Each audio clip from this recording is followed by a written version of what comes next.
Hi. Welcome to the Yale Center for British Art.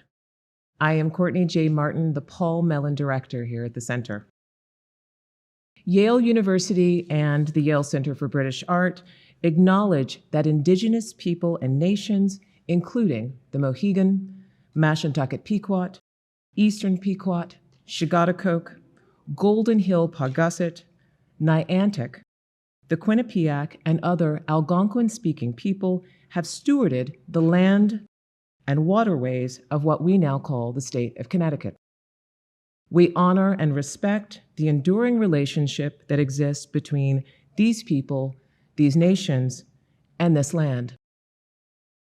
This program today is presented through the generosity of the Terry F. Green 1969 Fund for British Art and Culture. I am delighted to welcome Elizabeth Alexander, Yale BA 1984, to our program this afternoon to discuss her new book, The Trayvon Generation. I'm also delighted to welcome friends Jordan Casteel and Glenn Ligon today as well. Both artists have contributed to the book and are here to discuss how art and culture can illuminate America's unresolved problem with race. Elizabeth Alexander is a prize-winning and New York Times best-selling author, renowned poet, educator, scholar, and cultural advocate. Among the 15 books that she has authored or co-authored, her poetry collection, American Sublime, was a finalist for the Pulitzer Prize in Poetry in 2006. Her memoir, The Light of the World, was a finalist for the Pulitzer Prize in Biography and the National Book Critics Circle Award in 2015. Over the course of an esteemed career in education, she has held distinguished professorships at Columbia University, Smith College, and Yale University, where she taught for over 15 years and chaired the African American Studies Department. Alexander is currently the president of the Andrew W. Mellon Foundation. Jordan Casteel received her MFA in painting and printmaking from the Yale School of Art in 2014. Her work was the subject of a solo exhibition at the New Museum in 2020. And in the following year, she was awarded a MacArthur Foundation Fellowship, also known as the Genius Award. Glenn Ligon received a Bachelor of Arts from Wesleyan University and attended the Whitney Museum Independent Study Program. His work was the subject of a mid-career retrospective at the Whitney Museum in 2011. And last year, he was inducted into the American Academy of Arts and Letters. After the conversation today, I will invite all of you to join us in the entrance court for a reception and book signing with our participants. Please, Elizabeth, can you join us?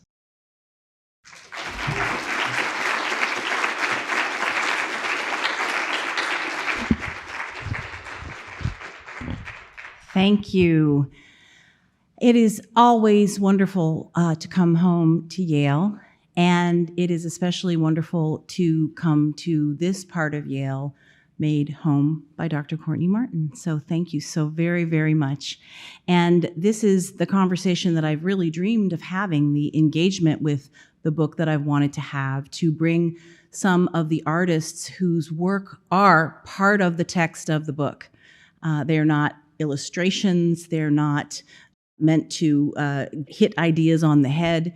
They are absolutely a part of the conversation and the way that I want you to read the book. So for Glenn Ligon and Jordan Casteel to have agreed to come today and have this conversation is really something I've been waiting for since I wrote the book. So thank you so much. But just so nice to see all of you, and I'm glad it's dark because I'd be blowing kisses right and left. I can't see who you are, but I can smell your perfume. I'm going to go right into, one of the things, this book is written in, it's poets chapters.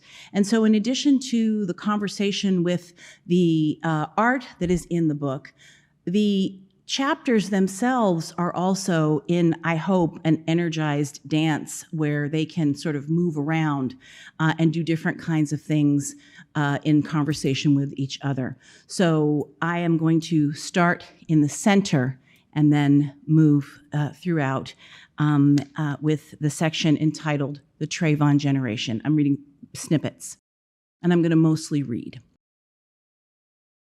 This one was shot in his grandmother's yard. This one was carrying a bag of Skittles. This one was playing with a toy gun in front of a gazebo. Black girl in bright bikini. Black boy holding cell phone. This one danced like a marionette as he was shot down in a Chicago intersection. The words, the names, Trayvon, Laquan, bikini, gazebo, Lucy's, Skittles, 2 seconds, I can't breathe, traffic stop, dashboard cam, 16 times. His dead body lay in the street in the August heat for 4 hours. He was jogging, he was hunted down, cornered by a pickup truck, and shot 3 times. One of the men who murdered him leaned over his dead body and was heard to say, "Fucking nigger." I can't breathe. Again, 9 minutes and 29 seconds of a knee and full weight on his neck. I can't breathe. And then, "Mama," George Floyd cried. George Floyd cried, "Mama, I'm through." His mother had been dead for 2 years when George Floyd called out for her as he was being lynched. Lynching is defined as a killing committed by a mob. I call the 4 police officers who arrested him a mob. Kids got shot and the grown-ups got shot, which is to say the kids watched their peers shot down and their parents' generation get gunned down and beat down and terrorized as well. The agglomerating spectacle continues. Here are a few we know less well. Danny Ray Thomas, Johnny Jermaine Rush, Nania Kane, Dejuan Hall, Tatiana Jefferson, Demetrius Bryan Hollins, Jacqueline Craig and her children, and then the iconic Alton Sterling, Eric Garner, Sandra Bland, Walter Scott, Breonna Taylor, Orlando Casteel. Sandra Bland filmed the prelude to her death. The policeman thrust a stun gun in her face and said, "I will light you up." I call the young people who grew up in the past 25 years the Trayvon generation. They always knew these stories. The stories formed their worldview. These stories helped instruct young African Americans about their embodiment and their vulnerability. The stories were primers in fear and futility. The stories were the ground soil of their rage. The stories instructed them that anti-Black hatred and violence were never far. They watched these violations up close and on their cell phones so many times over. They watched them in near real time. They watched them crisscrossed and concentrated. They watched them on the school bus. They watched them under the covers at night. They watched them often outside the presence of adults who loved them and were charged with keeping them safe in body and soul. This is the generation of my sons, now 23 and 24 years old, and their friends who are also children to me, and the university students right here I have taught and mentored and loved for so many years. And also, this is the generation of Darnella Frazier, the 17-year-old Minneapolis girl who came upon George Floyd's murder in progress while on an everyday run to the corner store on May 25th, filmed it on her phone, and posted it to her Facebook page at 1:46 a.m. with the caption, "They killed him right in front of Cup Foods over South on 38th and Chicago. No type of sympathy.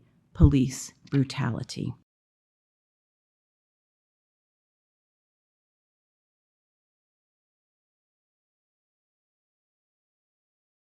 And so what I'm thinking about is not only naming this generation, thinking about the trauma that they've experienced, thinking about our collective responsibility as a society to understand that, understand them, to be in cross-generational community, family, empathy with those young people. I also turn to the art and the poetry and the history and the critical thinking that I know and I have to offer to give to those young people. And I look at some of the culture that came out of their generation to hear more about what it is that they are saying. And so briefly, I want to turn to 3 short films that address the Trayvon generation with particular power. Flying Lotuses Until the Quiet Comes, His Never Catch Me featuring Kendrick Lamar, and Lamar's All Right. In Until the Quiet Comes, the director Khalil Joseph moves us through Black Los Angeles, Watts to be specific. In the fiction of the video, a boy stands in an empty swimming pool, pointing his finger as a gun and shooting. The bullet ricochets off the wall of the pool, and he drops as it appears to hit him. The boy lies in a wide arc of his blood, a portrait in an empty pool. He is another Black boy down, another body in a traumatized community. In the eerie twilight, we move into the densely populated Nickerson Gardens, where a young man played by the dancer Storyboard P lies dead. But then he rises and begins a startling dance of resurrection, perhaps coming back to life. The community seems numb, oblivious to his rebirth. That rebirth is brief. He gets into a low-rider car, that LA icon. The car drives off after his final death dance, taking him from this life to the other side. His death consecrated by his performance, a ritual that the suddenly dead are not afforded. The car becomes a hearse, a space of ritual transport into the next life. But the young man is still gone.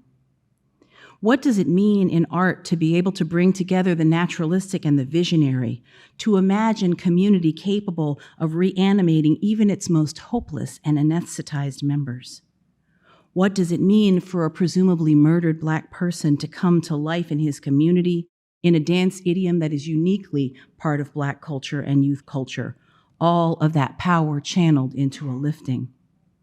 A sibling to that work is Hiro Murai's video for Flying Lotus's Never Catch Me, which opens at a funeral for two children, a Black boy and girl who lie heartbreak beautiful in their open caskets. The community grieves inconsolably in the church. The scene is one of profound mourning. And then the children open their eyes and climb out of their caskets. They dance explosively in front of the pulpit before running down the aisle and out of the church. The mourners cannot see their resurrection, for it is a fantasia. The kids dance another dance of Black LA, the force of Black bodily creativity, that expressive source born of violence and violation that have upturned the world for generations. The resurrected babies dance with a pumping force, but the community's grief is unmitigated because once again, this is a dreamscape. The children spring out into the light and climb into a car. No, again, it is a hearse. And smiling with the joy of mischievous escapees drive away. Kids are not allowed to drive. Kids are not allowed to die. What does it mean for a Black boy to fly, to dream of flying and transcending? To imagine his vincible body all-powerful, a body that in this society is so often consumed as a moneymaker and object of perverse desire, perceived to have superhuman and thus threatening powers. In the video for Kendrick Lamar's All Right, directed by Colin Tilley, Lamar flies through the California city streets, above sidewalks and empty lots, alongside wire fences. All Right, as we know, has been the anthem of many protests against racism and police violence and unjust treatment. Lamar embodies the energy and message of the resonant phrase, Black Lives Matter, a phrase apt then and now, coinage that feels both ancestral in its knowledge and prophetic in its ongoing necessity. I know now with certainty that there will never be a moment in my life when we will not need to say it, and not in the lifetime of the Trayvon generation. The young Black man flying in Lamar's video is joyful and defiant, rising above the streets that might claim him, his body liberated and autonomous. At the end of the video, a police officer raises a finger to the young man in the sky and mimes pulling a trigger. The wounded young man falls slowly, another brother down, and lands. He does not get up. But in the final image of this dream, he opens his eyes and smiles. For a moment, he has not been killed. Black celebration is a village practice that has brought us together in protest and ecstasy around the globe and across time. Community is a mighty life force for self-care and survival, but it does not protect against murder. Dance itself will not free us. We continue to struggle against hatred and violence. I believe that this generation is more vulnerable and more traumatized than the last. I think of Frederick Douglass's words upon hearing slaves singing their sorrow songs in the field. He laid waste to the nascent myth of the happy darky. Slaves sing most when they are most unhappy. Our dancing is our pleasure, but perhaps it is also our sorrow song. From the first page, the question of that chapter that opens the book is, what will be the sacred words? What will be the sacred words? And as many of you probably know, that comes from a poem by Amiri Baraka called Ka-Ba, and he wrote it in 1969, and the end of that poem is, we need magic now. We need spells to raise up, return, destroy, and create. What will be the sacred words? And in my own head every day, I hear that phrase and I ask myself that question, what will be the sacred words? And so, briefly here, I write, the problem of the 21st century remains the color line. Yes, we are mired in overlapping societal struggles and challenges, but white supremacy and its many manifestations, some of them sly and cloaked, some of them clear as a Confederate flag flown by marauders in the U.S. Capitol, has been a fundamental problem for every generation in this country since Black people first came to this land. W.E.B. Du Bois's "How does it feel to be a problem?" is still the question implicitly and explicitly directed at Black people. The race work of the generations of my great-grandparents, my grandparents, my parents, and myself is now the work of our children's generation. I don't wring my hands that we didn't fix it. Clearly, it is unfixable by us. White supremacy is not the creation of Black people. I both lament and am enraged that this work is undone and that our young people have it still to wrestle with. So here I want to talk about a little bit about Yale and about New Haven and about this museum because something interesting happened here as well. And this is a chapter that I'll read a bit from called The Shock of Delayed Comprehension. The Corporation Room at Yale is where the most important meetings at the university are held. From time to time over the 15 years that I was a professor and department chair, I would enter it for meetings such as a presidential committee on admissions or when special visitors came to the university. I came to the room with a sense of occasion, carefully prepared, and did my work. At the end of the room was a portrait of Yale's namesake, Elihu Yale. It was like so many portraits of Yale-related men across the centuries, frontal, formal, ubiquitous.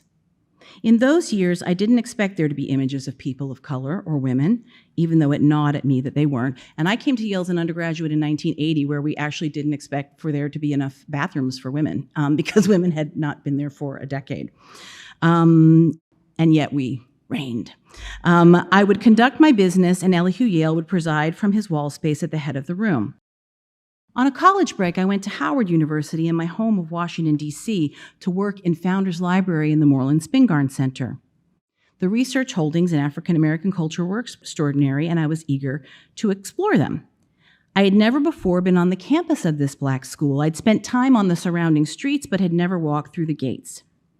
At Howard, as at Yale, there was a formal feel in the portraits on the wall, a similarly imbalanced ratio of men to women. But these men were mostly Black. The script had been flipped. The students, too, were flipped. Howard was a traditional-looking campus, all Black. From my childhood in Washington, the feeling of being almost fully among Black people and at home was not new to me. I didn't consider it being in the majority. I considered it the norm. Washington was 80% Black when I was growing up. It was the city, my city, and I loved Lucille Clifton's words, in the inner city, or like we call it, home. But this visit to Howard made me think for the first time about what, so now we're in like 1982, about what it meant to attend a school where women and people of color were near invisible. Back to my time on the Yale faculty years later, and that conference room, one day, for no particular reason, I looked at the painting again, perhaps daydreaming for a moment, and I saw what I had never before noticed. In the painting, Elihu Yale with his servant was a diminutive, brown-skinned figure with a highly polished metal collar around his neck at the foot of the university's namesake. The brown-skinned figure's outfit suggests that he is Indian or South Asian, but neither his racial identity nor age is clear. What is certain is that the collar, which signals his status as property. In the symbolic landscape of the painting, he is a representation of Elihu Yale's wealth and power, in line with Yale's involvement with, like so many, not distinct from most institutes of higher learning of wealth, with the slave trade and the East India Company, although he may not have owned slaves himself. But slavery was a part of, as we know, we've seen a lot of conversation on campus about Yale and the slave trade. The servant slave is unnamed and unknown. I had not focused on the discomforting scene in all those years, or perhaps I erased it from my mind because the implications of the story and the picture and its placement in a space of honor would have opened a cascade of questions and conundrums. To return to Stone Mountain, which I talked about earlier, I haven't talked about it here, but it's the largest Confederate monument in the world, largest bas-relief sculpture in the world, looms over Atlanta, Georgia, with the Confederates on it. To this day, I went there 2 months ago. They have a laser show every Saturday night, an animated Robert E. Lee. Everything is reenacted. There's a walk of secession there. There's a plantation reenactment, and people younger than I, Black Atlantans, told me, "Oh, well, you're going to Stone Mountain? I don't think you should go there." But we weren't allowed to go there because when the Klan used to burn their crosses on top, you could see it for miles and miles and miles away. So that was the point of Stone Mountain. So the poet Adrian Sue gives us a very interesting comparison, growing up Chinese American and going to Stone Mountain. My own memories of it include hiking up the trail on the back of the mountain, setting out a blanket to watch a laser show, walking among the goldfish ponds. When I learned the obvious, that the carving is the world's largest and least erasable Confederate monument, as well as the less obvious, that the carving, begun in 1923, sometime after the Civil War was lost by the Confederates, had stalled in 1928, resumed in 1964 in response to Brown v. Board of Education and the Civil Rights Movement. Sue says, "I wanted to write about the shock of delayed comprehension." The shock of delayed comprehension. The phrase perfectly illustrated my experience in the corporation room. I had been sitting there all those years not noticing. It was normalized. No one else seems to notice. Once I saw, I could not stop looking at the figure. I could barely conduct business as usual. The shock of delayed comprehension. Did you see? Did you see? I cannot unsee. How much of my brain space was being taken up that could have been used for other things? As an undergraduate at Yale, it turns out I remembered as I finished this book, I forgot this until I finished this book, that I had had many encounters with a similar painting. Another painting entitled Elihu Yale with members of his family and an enslaved child. In that group portrait, once again, Elihu Yale is centered, in this time with a small Black boy, perhaps 8 years old, with a padlocked metal collar. I remembered that that was the painting I saw in the corporation room. But as it turns out, in the early 80s, it was hung in Berkeley College in the dining room, and I ate beneath it for years at a time without noticing. And yet, somewhere in my subconscious, I had an imprint of that Black boy, and it haunted me. A fellow Yale employee, as you know, probably Corey Menifee, took a different approach a few years later in the then Calhoun College, and I saw that very recently. The Faith Ringgold, and who's the other artist who's now in Hopper College?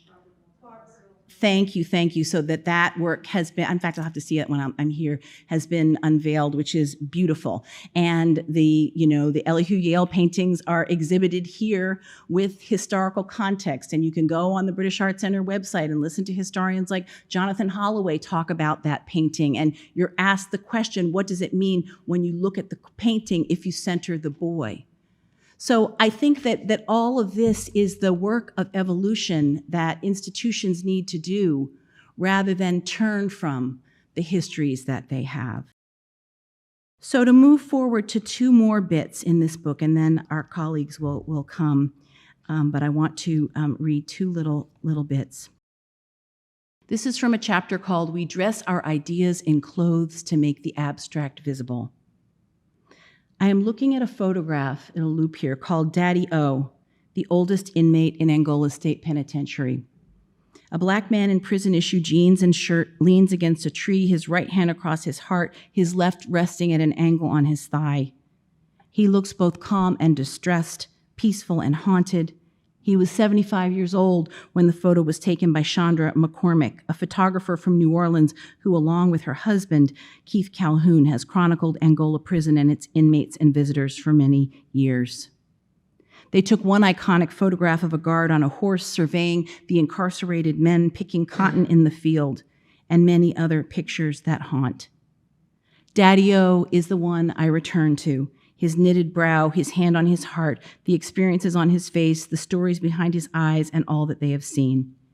He served 15 years in Angola and was then released, spent a few years on the outside, and was put in again where he served time until he died there. The Louisiana State Penitentiary, known as Angola, sits outside of New Orleans on a land the size of the island of Manhattan. It looks today like the plantation it was, with black men picking cotton or okra, while white correctional officers ride on horseback to oversee their work, and all that is missing in the tableau is the whip.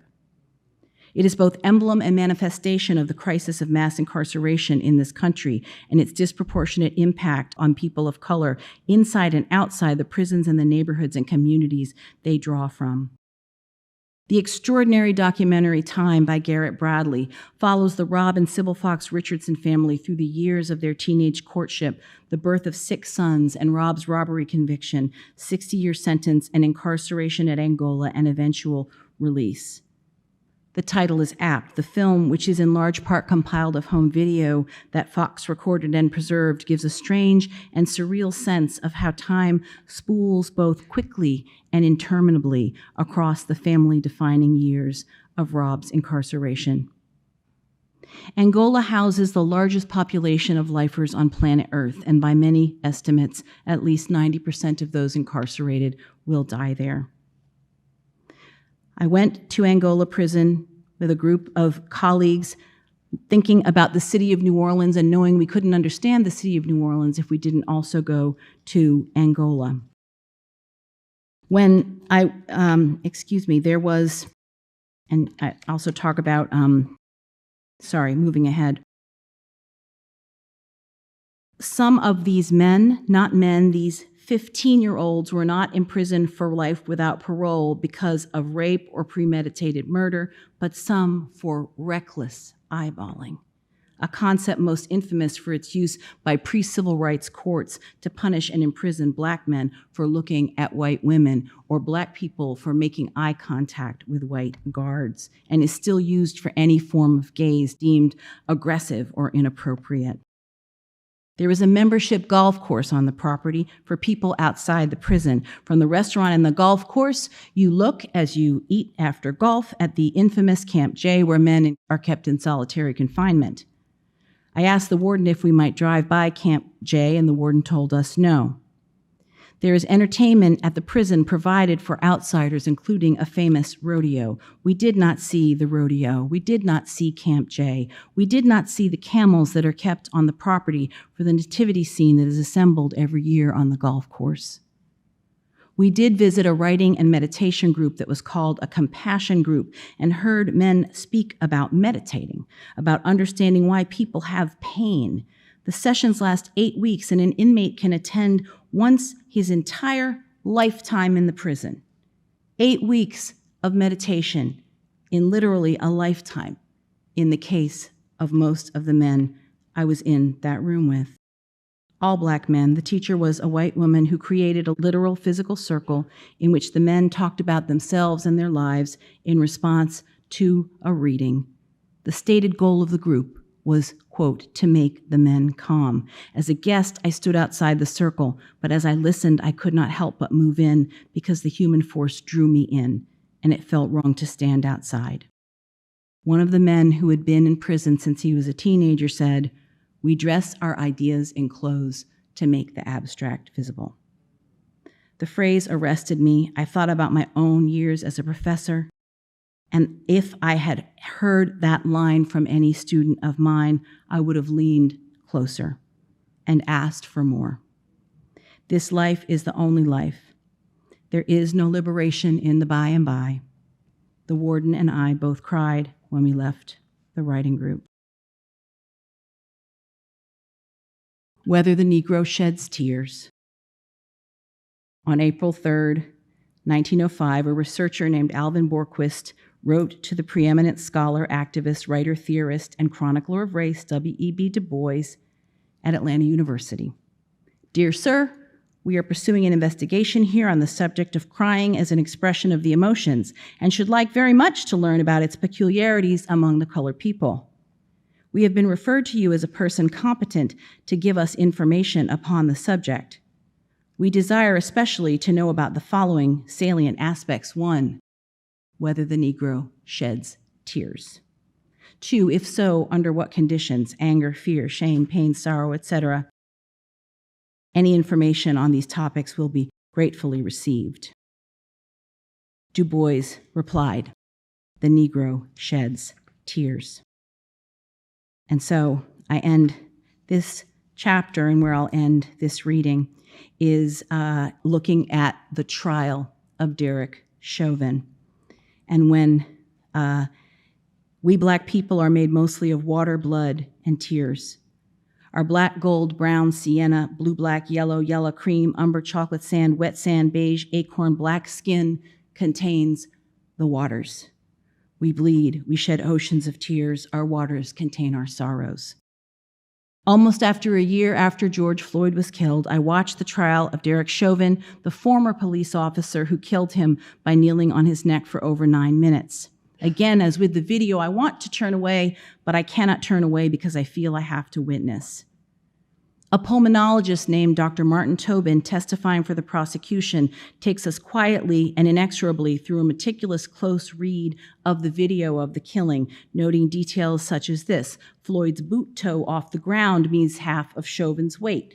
86.9 pounds is being pressed into Floyd's neck. He shows us Floyd fighting for breath with every fiber of his being, illuminating the efforts made with any slightly liberated body part to move to create an airway. When Floyd braces his knuckles on the ground, Dr. Tobin says, this shows he has used up all his resources and shows he is trying to breathe with his fingers and his knuckles.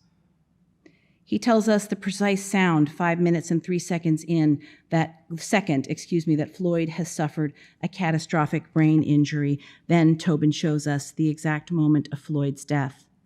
1 second he's alive and 1 second he's no longer. That's the moment life goes out of his body. Charles McMillian, neighborhood elder at 61, weeps on the stand and cannot stop. I feel helpless. I don't have a mama either. I understand him. George Floyd's brother Phil O'Nees cries on the stand when shown a photograph of himself as a child with his older brother.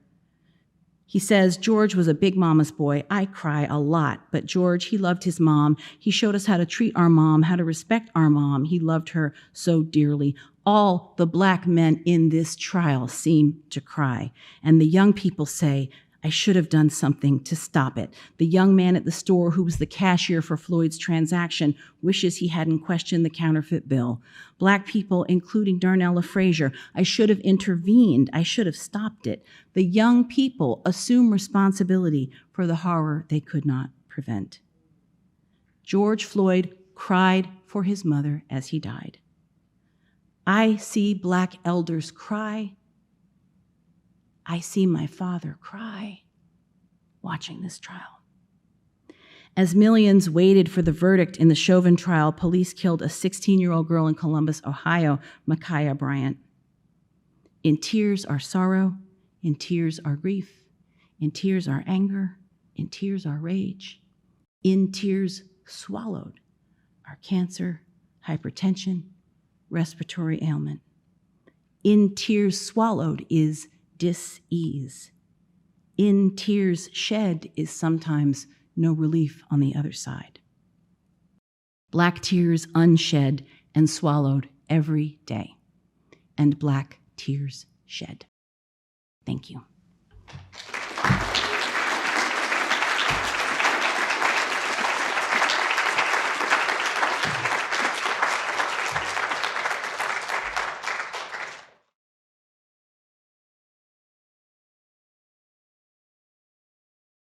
Thank you. Very honored to be here, a little nervous, but very honored to be included in the book, Elizabeth. And when you were talking about, sorry, take off my glasses so I can actually read, the shock of delayed comprehension, I was thinking of a story that I was telling Jordan Casteel earlier today. I went to Wesleyan University, and I think in 1980 or 81, a professor there, Robert O'Mealy, who's in the Afro-Am department, brought me to Yale to hear a lecture by the artist Romare Bearden. I don't remember where the auditorium was, but I do remember it was very crowded, and it started a little late, and we were sitting in the audience, and I'm waiting for Bearden to come out, and a guy comes out, he's wearing coveralls, he goes to the microphone, starts adjusting it, but I'm still looking to the side, waiting for Bearden to come out, and then he starts to speak. And that is Bearden, of course. And I thought, isn't it amazing that, and I didn't think this at the time, but in retrospect, and I always say this is an embarrassing story, isn't it amazing that I went to see a Black artist, but when they walked on the stage, I didn't recognize them because I had no concept of what a Black artist would look like. And Jordan said, you shouldn't be embarrassed by that.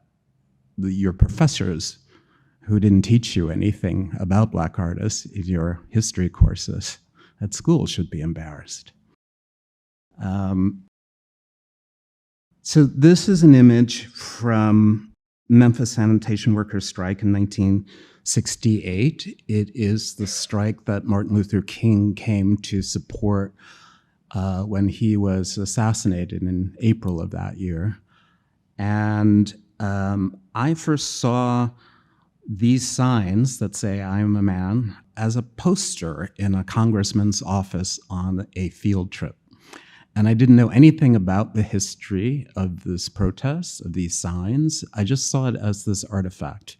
And it just stayed with me for a long, long time, even before I was in school thinking about being an artist, and also when I became an artist. This image kind of stayed with me, or that sign stayed with me.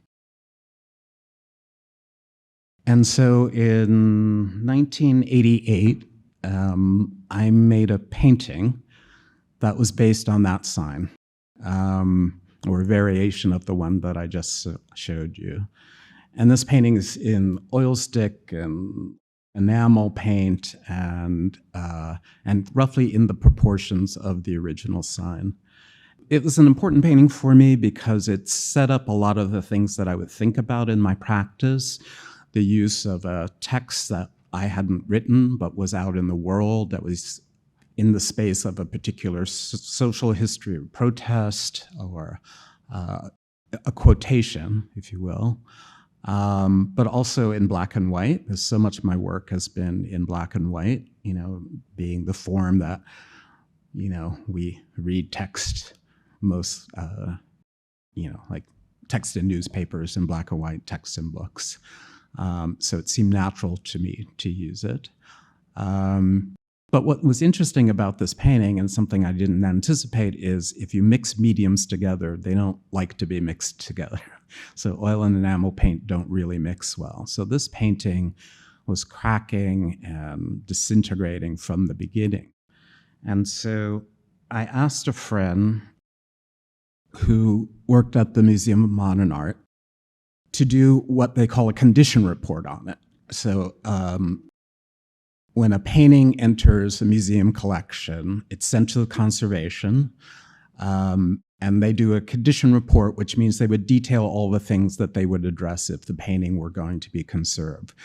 And so I'd seen these in my friend's office, but I said, oh, I have this painting, why don't we do it for that? So this is what he came up with, and it's maybe a little hard to read, but it has things like dark scrape, brown droplets, fingerprints, hairline cracks. So it's detailing the change of this painting over time. And this was done in 2000. The original painting was from 1988. But for me, it was also me trying to grapple with, think about the difference between one historical moment and another. You know, the moment when I first saw those protest signs, the moment when those protest signs were first carried in '68, the moment when I made that painting in 1988, and the condition report in 2000, and sort of thinking about how our ideas about the civil rights movement, about protest, about masculinity, change over time, that history is not fixed, that it's a process, that it keeps moving on. And I also was thinking about that in relationship to this Hank Willis Thomas piece, I'm a Man, from 2009, where he's basically made variations on that sign. And I was thinking about that actually in terms of the sort of notion of freedom. You know, I think my painting was in some ways very wedded to the original sign carried by those striking sanitation workers. When I learned, thinking about Hank Willis Thomas, was there's a generational shift, that this material, maybe through the process of time or distance, is material that can be modified, changed, thought through, expanded upon. We all do that as artists, but I thought it was particularly interesting that both he and I are working off of the same base image, the same base idea, but he's expanded it out from there.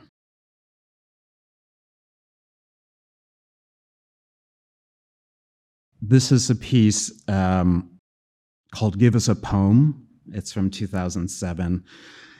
It's in the collection of the Studio Museum in Harlem. They're building their new building, so it's not up yet, but hopefully it'll go back up. But it's in the lobby of their building on 125th Street, or it will be in the lobby of their building on 125th Street. So it is visible from the street. It's based on a Muhammad Ali poem. He was doing a commencement speech at Harvard in '75, and after he finished, someone from the audience yelled out, "Give us a poem." And he said, "Me, we." Now, there's some controversy about whether he said we or we, but I chose to think that he said the word we, because I think that Ali as a figure was really interested in the connection between the fate of the individual and the fate of Black people as people, that there wasn't a separation for him. And thinking about Elizabeth's book, that it's called The Trayvon Generation, that's another instance of someone thinking through the fate of an individual in relationship to the fate of a people.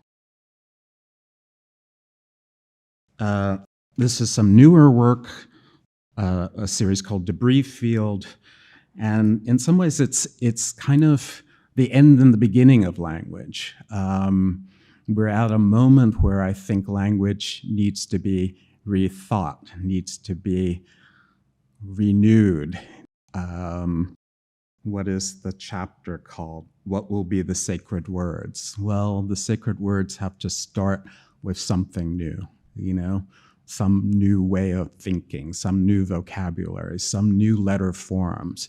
And I think that is kind of my thinking behind this series, is taking letter forms and kind of twisting them and abstracting them, partially to talk about the moment that we're in, which is post-truth, where words are in danger, that they don't mean what they say, but partially about the possibility of words. And I think what's interesting about Elizabeth is that she deeply believes in the possibility, the power, the precision of words. And I was very happy to be included in that chapter called What Will Be the Sacred Words. But also I was thinking about that because she doesn't write specifically about my painting, the I'm a Man painting, in that chapter. But she writes very eloquently and beautifully about poetry in that. and the meaning of poems. And she analyzes in that particular part of the book several poems. One is by Clint Smith called National Anthem, and I'm sorry I didn't bring the book up with me to read from it, but he, in that poem, he talks about a young Black boy who is being, oh, great. Thank you so much. I won't read the whole thing, it's a little long, but a little Black boy who's seen by a woman's supermarket. She turns around and sees you sitting in the grocery cart, surrounded by lettuce and yogurt and frozen chicken thighs, and you smile at her with your toothless gum smile, and she says that you're the cutest baby she has ever seen, and tells me how I must feel so lucky to have such a beautiful baby boy, and I thank her for her kind words, even though I should not thank her, because I know that you will not always be a Black boy, but one day you may be a Black man, and you may decide your country hasn't kept its promise to you either, and this woman or another like her will forget that you were ever this boy, and they will make you into something else and tell you to be grateful for what you've been given. And she does a beautiful analysis of that word may. You will not always be a Black boy, but one day you may be a Black man. So the poet doesn't say will, he says may. And so that little shift in language was really interesting to me, because my painting is in the next spread. And I was thinking about that. The underline of the word am is related to that may. And the idea that Black people as a people have always had to insist on our humanity, because it's not been a given in this culture. And so these sanitation workers have to carry signs that say, I am a man, and that am has to be underlined, because Black people aren't even considered by many other people to be human, so much less men or women. And so that underlining is super important, because it's in this insistence on Black humanity. But really what I want to say is I'm thankful to Elizabeth for including me at this space, because it made me think about that underline in a way that I don't think I had before. And that's what poetry and precision of language can do. So, thank you.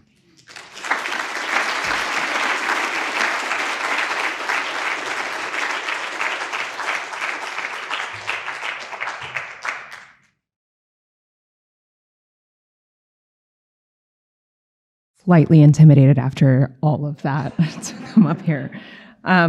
It's really interesting to bear witness to all of you share your gifts and your stories and your creativity, because as perhaps the youngest in the group too, of the Trayvon generation, of your son's generation, whoa, it's just like clicking ahead. We're good. It's gonna get there. There we go. Is it gonna stop? We're gonna stay. I felt most deeply, it's on the timer. No, I'm not even touching it though, I don't think. It just wants to be here. I think maybe it might have a timer on the first one. Oh. Anyway.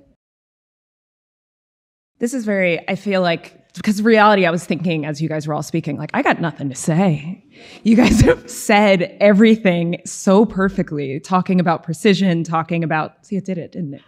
Anyway, talking about precision, talking about the importance of, like, all the lines, talking about Angola, like, I made a point to sit with the book and read it when I first got a copy. And then I made a point while I was driving here to listen to it. And to listen to it in your voice was a really powerful experience. So I just want to say to you, Elizabeth, as the Trayvon generation, as your daughter, as it felt that you were speaking to me truly as one of your children, I felt that you were writing in prose to me, to the generation who is feeling quite explicitly this trauma, feeling the horror, and feeling the beauty and pain and trying to find our way through it. I felt seen within the pages of your book. And I have students, former students of mine in the room also who are now here, students again at a different university. And I was like, you need to read, like you all need to engage. It feels like one of those poignant moments for me where there aren't as many opportunities to feel seen as I would like, as my practice tries to engage, but to have it come from you especially is really special. So thank you to bringing us here, to Courtney, to Glenn, to all of you who have come before, to our ancestors, as reading the book. And there is a point where you talk about where your grandparents are buried at Ferncliff, which is where my grandparents are buried. And I don't know if you knew that, but I was making kind of all these connections of how the Black story and our histories and the transcendence of our people are so complicated. We spoke of it upstairs before about the complexity of our family lineages. And I have really engaged in my practice in similar ways of trying to connect to and understand myself through the stories of others. It always felt like the safest beginning was to use surrogates, in essence, and my practice has often used portraiture and figuration as a way to explore and to memorialize, which you speak very clearly about the power of memorials. Stone Mountain being one of those we don't like very much at all. As a person who went to school in Atlanta, like that place is very traumatic, but that we also find ways with flowers. I thought of my painting, memorial flowers. As I was listening today and I was like, oh, this PowerPoint's gonna be all wrong because now I'm like changing it so many times in my head. But I've been long memorializing people, and I have always thought of it as such, and capturing people in motion, moving through spaces, particularly Black communities where I have lived, and people that I have tried to engage in a holistic way, that it is about me showing up. You describe the photographer in Angola taking the photos and then giving copies to all of the subjects and the inmates that she had photographed. And my practice serves in a very similar way. For me, it's always been really important to make documents of the paintings and have them framed and give them to the subjects as a way of really honoring the connection and the vulnerability of those people in those moments with me and trusting me. And then sharing that in return as a memorial for their families and their lineage that gets to live on, that I get to make a painting that lives in the world. And I hope to memorialize people in that way, but I also hope to memorialize them in the context of their own families and those family lineages. I feel like it was already here. I don't know where this PowerPoint is. I'm just gonna have these as images at this point, basically. But I have used my own visibility or my own desire for visibility, my invisibility, making the abstract visible felt like such a poignant, perfect description for even the paintings that I've been making for a really long time that people have described as being very literal in form, but have always felt like abstracted forms that are only giving bits and pieces of somebody's truth, but not the entire thing. I'm trying to make visible the thing that I know and I understand about the people that I see, that I engage with, whether I know or unknowingly feel familiar with. And I've always thought of my paintings as being more abstract than actually realistic, which doesn't make sense in the context perhaps of the way the art world wants to define my practice. But the way that I approach them and the way that I am engaging with them on a constant basis is really about color and form and story and capturing an essence in a memory, a place. It was interesting, Glenn, to see your new direction and how your work is developing, because this is the last painting that has come out of my studio in the past month. And thinking about how the precision of language and the necessity of the precision, and also finding ways of representing in our practice the things that we are observing in the world, and the fracturing of time and space and memory, and how things are flowing in and out much more fluidly these days. Like, what I think I know is not always truth, and what I know is truth is not always represented. And those things are conflating in this really jarring and almost like, dystopian way. Like I feel out of my body way more than I feel in it these days. And I'm recognizing that. And this painting was one of those moments where literally sitting in my body, making it, I found myself fighting to find what was real and what needed to be present and what needed to fall back and what needed to just be a reference, and how much people actually needed to see of me, of the work, of their expectations of me as a Black woman painter who paints people in my 30s, who has gotten accolades that define my career in a certain aspect or way, but then also pushing actively against and recognizing that I am a vulnerable being still, regardless of the accolades that I have been given or the credit that people, the dues that I am being handed. I recognize that I'm always going to be still vulnerable, and standing in truth and recognizing that through painting is one of the greatest gifts that I have in this moment. And I just want to thank you for creating the space, all of you for allowing this kind of conversation to happen, for Elizabeth, for really just bringing us together and creating it's a dance. It's interesting as you talk about dance as being sometimes a place where we are dancing because we are unhappy. And there is that tension through the dance that you play with the art and the poems and the language and all of the thoughtful curation, because it is such a thoughtfully curated space of safety, ultimately, for all those things to exist together. So thank you for allowing us to exist together. I'm like all over the place because I ultimately think all the things that are the most important have been said. But thank you for letting this be a time to share.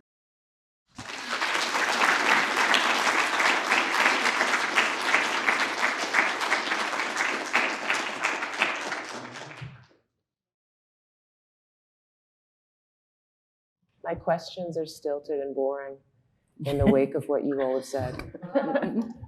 They are. And so I'd like to turn to perhaps think through what we've actually just experienced in many ways. This question of generation is a really important one. I come back to it a lot. I will think through, well, this is happening because I am this age, or this thing has happened because it happened at that time, or this will happen in the future when this thing matures to that point, right?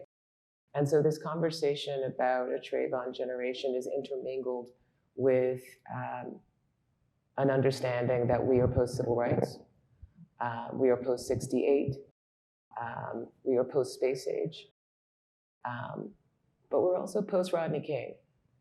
And after reading your book, Elizabeth, I came to this, very harsh realization that I had not had for 30 years, that I truly believed that the filming of the brutalization of Rodney King had changed all of our lives, because there is no way that you could deny that as a fact once you had film.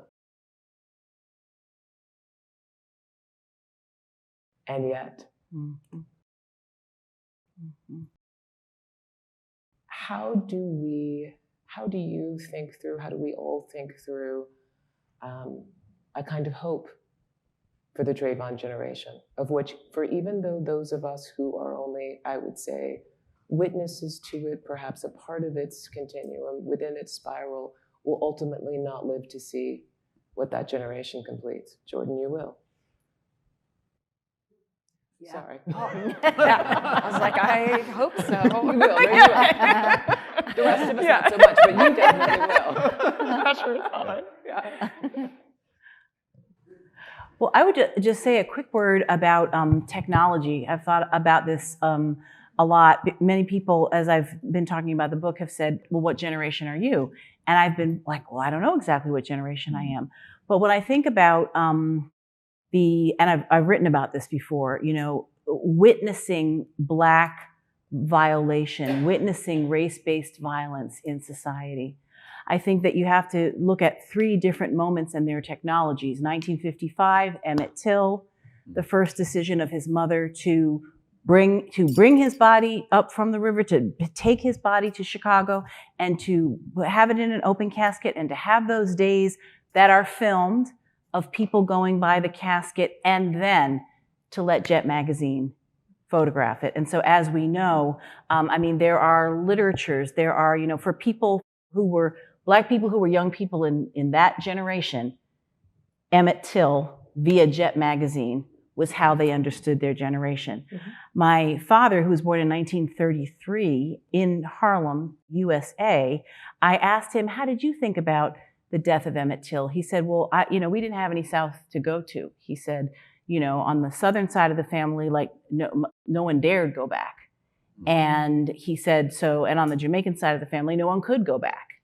So he said, for me, when Medgar Evers was killed in his driveway in front of his children, and I was trying to do civil rights work and had children, that was I'm sort of using my language, traumatic initiation, to vulnerability. So then I think we moved from Emmett Till forward to Rodney King with the new technology, George Holliday, and he's got a video camera across the street. And the news is not everywhere, but the news is, kind of at 6:30 or 7, it's not going all day. I think there is a CNN, but not quite in the way that now there's just, media to consume all the time. So once again, when you look at Jet magazine, you're in the barbershop, you're in the beauty shop, you're at the coffee table, you're at home. When you look at Rodney King, you're at home for the most part. Mm-hmm. But now the phone is your hand and the images are in your body. And you don't watch it once at 7 and once at 11. Maybe you watch it 50 times.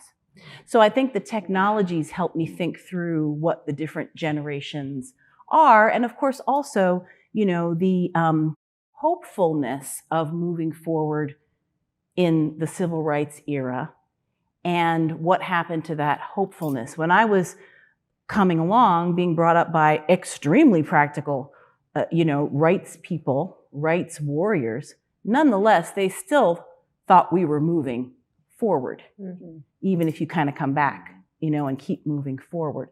That was the narrative of the country. So I do think that we find ourselves surprised at this moment that idea of, the narrative of racial progress, 2 steps forward, 1 step back, in some ways has not come to fruition. As artists, where does that leave you? Because often artists, for all of these moments, are, you are our beacons, you're giving us the sort of milestone, you are explaining this to us in present time, you are giving us the sort of historical fact of it as well for those of us who see that work later. Where is your role now? Interesting, yeah. As Elizabeth was talking about Rodney King, I was remembering an interview with Toni Morrison where she says to the interviewer, what was amazing was not that there was an LA rebellion, but that it didn't happen once those tapes were on TV. Mm-hmm. That people waited a whole year and a half for justice, and then there was the rebellion. And I guess she was reading it as like, Black people have enormous faith in democracy. Yeah. Because they waited for justice in a way. And I don't know, I'm not going to say that we won't wait for justice now, or a generation now won't wait for justice, but they don't expect it. And so I feel like the protests that happened, that racial reckoning that people were calling, happened in some ways because they knew that that solution wasn't going to be the trial. Other things needed to happen more immediately. And so that's exciting, I think, The scary part of that is that's what those folks at the Capitol were thinking too. Mm-hmm. So it's a very odd moment, and Jordan maybe can talk about parsing that as an artist is very hard, I think. Yeah, I couldn't agree more in the sense that it is an overwhelming moment. I think to be a maker but it also is it is my safe space first. I often find myself getting asked the question about the responsibility that I hold as a painter and as a maker of this moment. And the thing that I feel when I enter the studio is not actually the weight of the world. I try not to. In many ways, it is my own sanctuary of safety where everything else feels so heavy. That I am going to translate that through the work and kind of like trust that it gets brought out and it will be there because I am there and I am we, quite literally, I am of a people who are suffering, who are feeling joy, who are being creative, who are making Atlanta, who are making Insecure. Mm-hmm. I mean, literally, you're referencing in the book, I think, of those specific kind of creative markers of this generation. I think people are taking risks. I think people are being unapologetic. I think people are standing with a certain truth, and I just want to do the same. I think that thinking of it as me being what do I do as a maker is like so overwhelming. Like those are the moments that I'm like, see you never, I can only think about how am I relating to myself in the context of the phone, of being a sister to Black brothers, as a daughter, as a future mother, like all of those things. How can I hold myself and offer a reprieve and safety potentially elsewhere? But I am extremely hopeful, as Glenn has said. I mean, I want to be. I see no way forward but to find beauty somewhere, and that is the glory of art. That's the glory of creating, and that's why I have to keep the space as clear as it is, because I think that's where we move forward. We have to. If I feel my depression in the studio too heavily, then I am stuck, and I'm not in motion. But painting, I am in motion, and I want people to be in motion with me. I wonder also, thinking about hope. I wonder if, when we make art, we're not including poems, that it's not about going in hope, it's about going in truth. Like what you're trying to do is be truthful to the word, the line, the image, the color, the like whatever that like deep true. Not true like this is a thing that really happened, but like I got it right. It was true. But it seems to me that if we believe in art, if we believe in poetry, if we believe that can show us things and exalt us and challenge us and take us elsewhere, and I think also ultimately let us experience empathy. Please remind me of the name of my green friend. Oh, Galen. Galen, thank you very much. The beautiful painting by Jordan that I have, who is, to me, he is my green friend. I like that. I support it. I love it. But he's in a chapter called "There Are Black People in the Future." So it's not to say like Black people will be green in the future, or we will be raceless in the future, we will be pink, purple Muppets, we will be any of those things. Yeah. To me, one of the things I feel when I look at that painting is, isn't it interesting what makes us think we are best identified by our skin color? If I look and see someone I know, it's like, it's your hair, it's how your head moves. If my mother were talking, she'd say, well, everything is head shape. Are you a round head or an oval head? It's like, okay. It's how you walk. There are all of these things that come, it's your style, that come before the color. So I get to think about that with him, and I get to think about what it is to look at a Black male nude, not in the way that naked Black men are objectified and are gladiators and all of those things. So all of those aspects, that to me feels hopeful, because it feels like there's more than the stereotype. There's more than we could ever know. I'll look at it tomorrow and I'll see something else. And I think that that's what art and poetry can do for us, which ultimately is about, literal soul connection. How do we connect with other human beings? But I think also, just riffing on what Elizabeth was saying about that painting, I don't think I noticed until I kept seeing it on the image here. He's not reflected in the stove. Mm-mm. It's like a little bit, but not much. Yeah, It's like and I was thinking about that, like, oh, that's a very interesting, Black people in the future. Are we spectral? Are we, what are we? Are we an idea of something? I was just thinking about that, and I think the best work, what Jordan does always, is give you the now, the specifics, but also give you like something you can keep going back and back to. That keeps unfolding. I feel like I know partially some piece of this, but I'm trying to piece together how the art comes to you. Are you looking for it? Am I looking for the art? Are you looking for art? For when I say art, I always mean visual art, and it's wrong. No, that's okay. But, are you looking for painting? Are you looking for sculpture? Are you looking for photographs, or do they come to you? Well, so I feel really, really lucky to have been raised in a home with a lot to look at. And I've written some about this in my book, The Black Interior, where I have artists in the family, I have works of art in the house, but also my mother had shelves where she put seashells, sea glass, sea fans, interesting smooth rocks.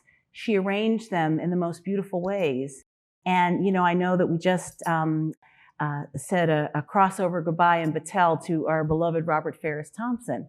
And so, when I came home from college from having taken his classes, I'm like, oh my God, Mom, these are your African retentions. They're right here in the living room. She's like, actually, darling, no. Those are just my shelves. Those are just my beautiful things. But the point is, she understood that objects have power, and that if you arrange them in a certain way, and a certain way that would capture the eye, that there was something that she was calling on that had that power. So I'm a looking, seeing person. It's also how my mind is made, at which I just feel is a wonderful thing, like not good at some things, good at others. And always with artists around me and in my midst, and thus in my teaching, and thus, in like the poets and the painters, and like we came up at, at the same time. So some of it is just the world, and that means that like there's an infinite Rolodex of poems, there's also an infinite Rolodex of images. Now, what I was thinking about with this book in particular was I wanted to also take the opportunity so some of these pieces of the Elizabeth Catlett with the boy in the pool of blood, some of them have literally been, in my Rolodex for a very, very long time. The Deborah Luster at Angola Prison had been in my Rolodex for a very, very long time, and some others. But then with artists, Glenn's work has been in my mind for as long as he's been making it because we're contemporaries. But with work like Jordan's and like Amy Sherald's and like Robert Pruitt, the green man's friend is the starry man in the book. I love it. They all, because they're my friends.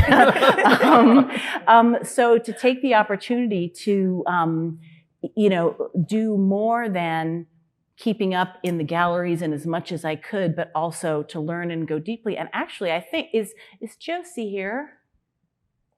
Okay, Josie Hodson and Martha Scott Burton both worked with me on researching and finding and sourcing and showing me new things and things and things and things and things for this book. And this may be the only conversation ever where those two women are both here. So there is no this book without those women. So thank you.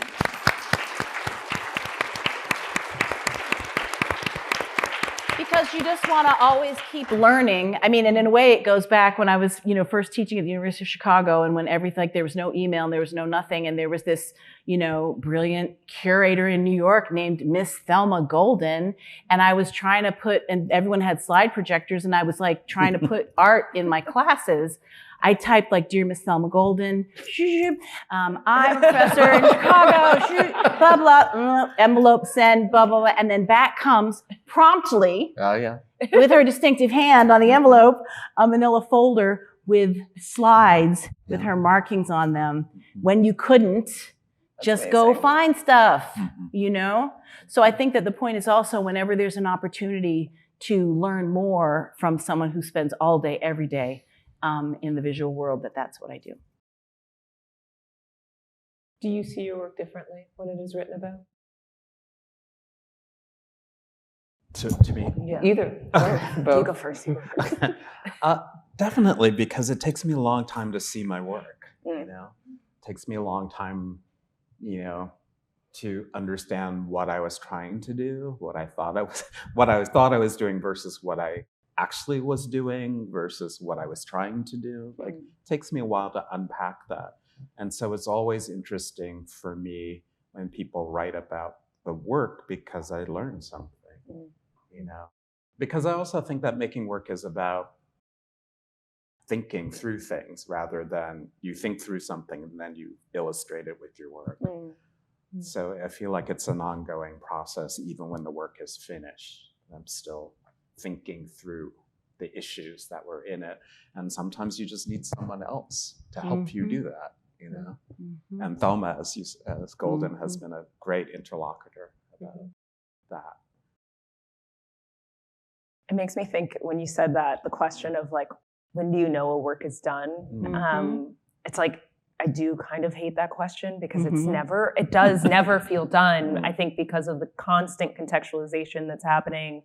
And it's almost like being in therapy over time. I'm like referencing back why I made certain decisions and what within me was drawing that out.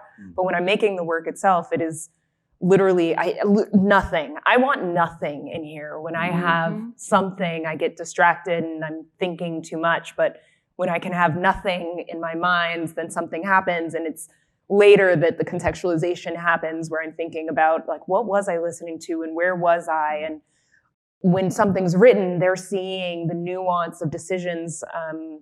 I just had a show open last week, and there's the first kind of like piece of writing came out last night, actually. And the first thing I do, like whenever the Googler comes, is I'm like, what did they see?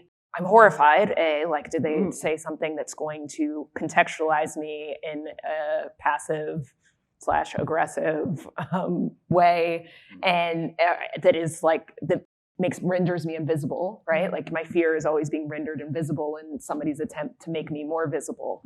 But this piece there were moments where I was like, oh yeah, I hadn't thought about the way that reflection in particular looks like I am positioned, or the way that the corner of the table is positioning me as the viewer and asking as a still life for another person to sit at the table with me. Like while I was building that composition, I hadn't considered that, but they were right. Like, I think it's an interesting take. So I think it's a collaborative space. Like, I like being with other artists who talk about work. Writing becomes another way of seeing.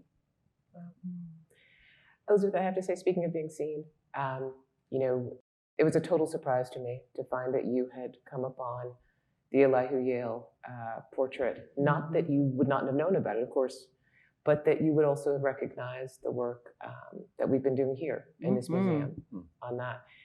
And I wondered if is there a kind of resonance for you in looking at the historic in that way that you also bring to the contemporary? So is there something that you could not let go of, as you talk about in this painting, that is also happening with the work of living artists that you're also looking at? Something I could not let go of, like, just say a couple more words and I'll have it.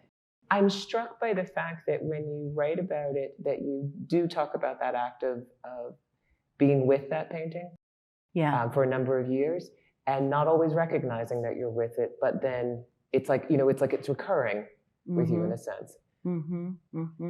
You know, that Adrienne Sue phrase, the shock of delayed comprehension, I'm getting wonderful reports back. There's a whole high school that's reading the book and doing their own exercises with their own shock of delayed comprehension. And so what I like about its utility is that I hope what we always are is revisitors, you know, to see what we see again. And for me, it's very analogous, and I hope I'm answering your question, it's very analogous with how I think about institutions and about American history and what it means to never stop looking and then to continue to recontextualize and add, you know, because that is work that will never be done, but that is a practice that, first of all, you know, is incredibly enriching. I mean, and how it ties into, I think, important emotional work is like, what would it mean to have to be right once for the rest of your life? Right? I mean, you know, to understand that it's not indecisive to revisit, to understand that as we become different, we can open ourselves and learn different things. And that particularly with institutions that have, you know, very, very complicated history, as, you know, most American institutions, especially that, you know, have a lot of wealth in them, have very complicated histories. So let's just not act like it wasn't made some type of way. You know, let's talk about all of it, because I think also when you talk about all of it, then the questions of whose names we do and don't have, and what would it mean? Because I think you all did some work with researching the boy's name, but I think it's not been found. We don't know his name in the Elihu Yale painting, but we have now located the name of another Black child that is depicted in a Reynolds portrait. But it's an outgrowth of having done the work on the other painting. On the other painting. So one good deed really has pushed us towards doing the hard work on another painting. Yeah, so I mean, when you just think about something as fundamental as, you know, what is my name? And this is why, and something really important to say, and what you talked about, Jordan, with memorializing, perhaps one of the biggest arguments of the book is that those who history has forgotten or mischaracterized have been keeping and making records all along. And I believe you find the best traces of who we are in our creativity, in our poetry, in our painting, in the roadside memorial to Sandra Bland, in the, you know, I write about, you know, the goldenrod hoodies that the community is wearing as I'm driving down Dixwell Avenue because a boy in the community has died. You know, we have been, you know, Zora Neale Hurston's Cemetery for the Illustrious Negro Dead that never happened, but that she wrote and imagined in a letter to W.E.B. Du Bois. Let none of us lie in forgottenness, as she herself would be, until Zora Neale Hurston, decades later, walked through a weedy field, said, "Zora, where are you, Zora?" and found her unmarked grave and marked that grave. So I think that's what's really, really important, is to say that there is always that remembering, and we're just kind of bringing all the strands of the stories together. Amen. Elizabeth, you've given it to us once again. Okay. Thank you. Thank you, Glenn. Thank you, Jordan. Thank you. Thank you to you all. I want to also just make a special thanks before I release this. The members of the Elihu Yale Project are the people who actually did the work to bring that project into Elizabeth's attention. David Thompson, Lori Mazura, Abby Lamphere, who is here, Ed Town, and Eric James. And if I've forgotten anybody else who is here, I'm sorry. Please join our speakers, our friends, outside for a reception, and you can also peruse Elizabeth's book. Thank you very much.